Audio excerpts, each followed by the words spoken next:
Hey guys, in this video I'll show you how to add a GIF to ConvertKit email.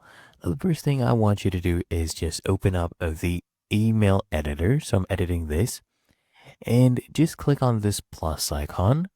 Scroll down until you see image and just click on it. You'll find it under media.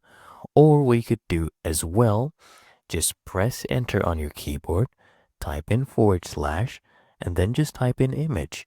Whichever one works for you, then click on image right here. And now we can drag and drop our file or choose one from our file explorer. I'll come here and just drag and drop this one. Okay. And then all we need to do is just wait for it to be uploaded. And then we'll just resize this. Okay. So as you can see, it has been added. There you go. Now you can easily just resize this as you wish, change the alignment, for example. But that is how you add a GIF to a ConvertKit email.